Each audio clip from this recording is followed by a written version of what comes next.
पैसा इंसान की जरूरत है और आज के समय में पैसे के बिना जीवन की कल्पना भी नहीं की जा सकती।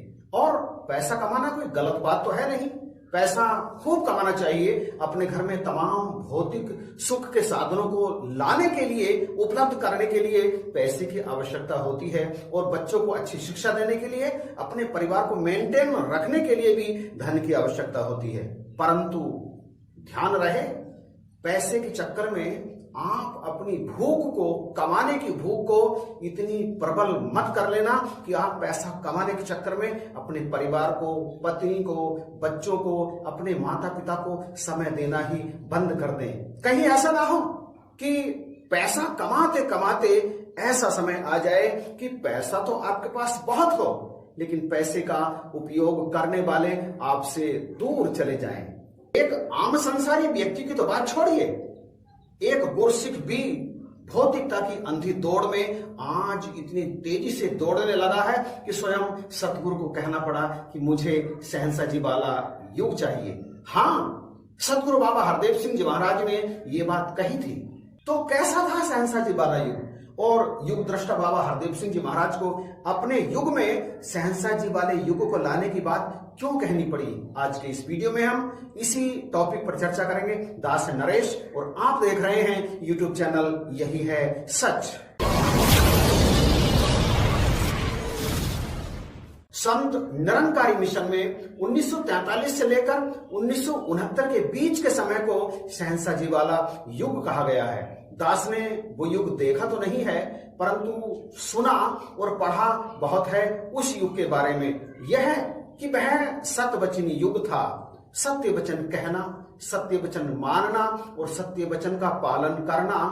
उस समय गुरसिखों के अंदर बहुत नम्रता और सहनशीलता होती थी। कोई दिखावा नहीं, कोई आडंबर नहीं, पदवियों की दौड़ नहीं थी। सादा जीवन था और गुरसिख अपने जीवन को गुरु की आज्ञा में ही जीते थे।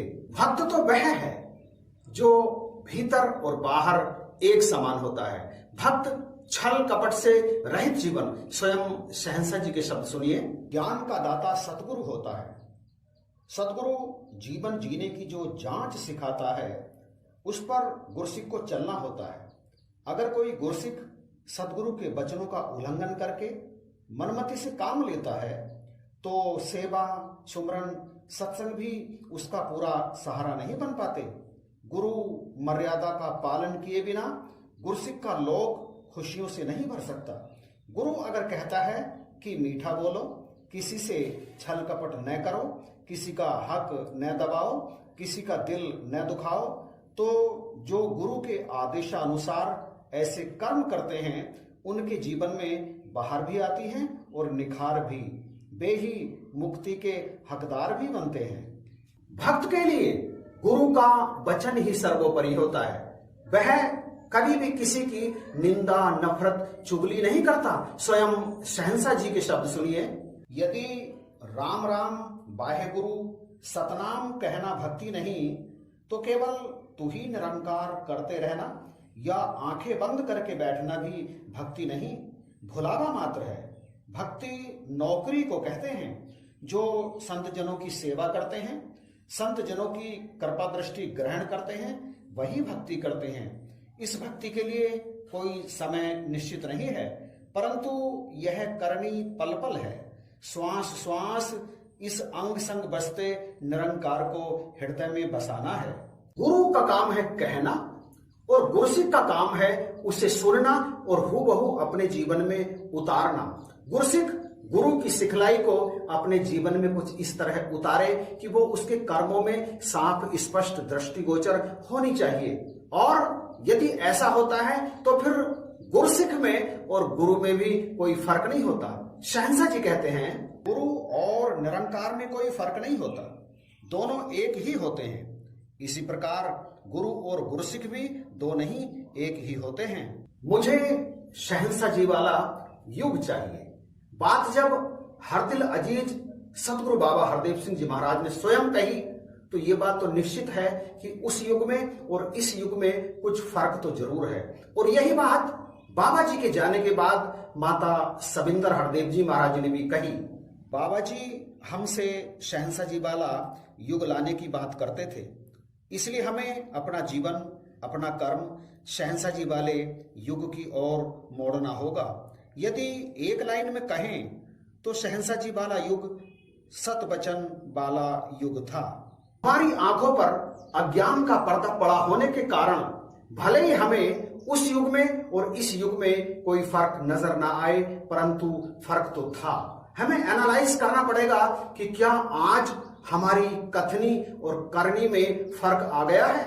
कहीं ऐसा तो नहीं कि सतगुरु के वचनों में जो बात हमें अच्छी लगती है उसे तो हम मान लेते हैं और जो अच्छी नहीं लगती उसे हम छोड़ देते हैं। गुरु दर पर हमें किसी पद की लालसा तो नहीं है कि कोई पद मिलेगा तभी हम सेवा करेंगे।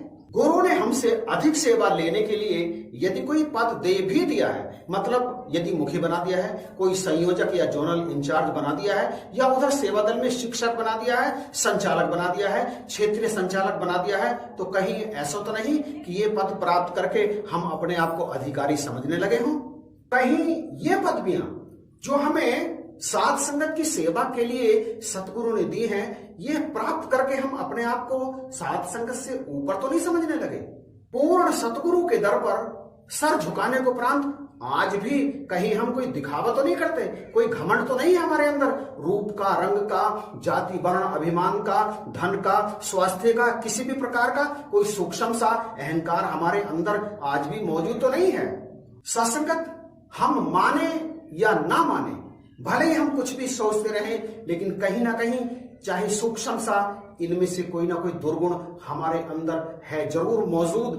तभी तो योग दृष्टा सदगुरु बाबा हरदेव सिंह जी महाराज को कहना पड़ा, पद दिए गए थे सेवा करने के लिए, अधिकार समझ लिए गए। बाबा जी की बात को हमें मानना पड़ेगा।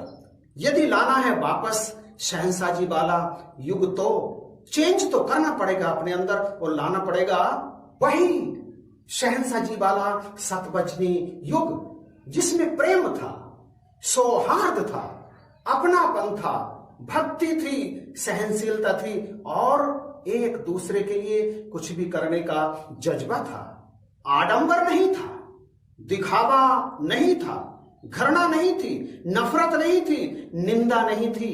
और ये सब हमें करना ही पड़ेगा, करना ही होगा अपने आप में चेंज आज से और अभी से, क्योंकि यदि हमने चेंज नहीं किया ना तो बख्शीश हो नहीं सकती, क्योंकि आज है इनका युग। ये साफ बता रहे हैं कि प्रेम कर, प्रेम ही बांट, प्रेम में ही अपना जीवन जी, आडंबरों से रहित, बिल्कुल शांत, ताकि ये लोक भी सुहेला हो जाए और परलोक भी सुहेला हो जाए।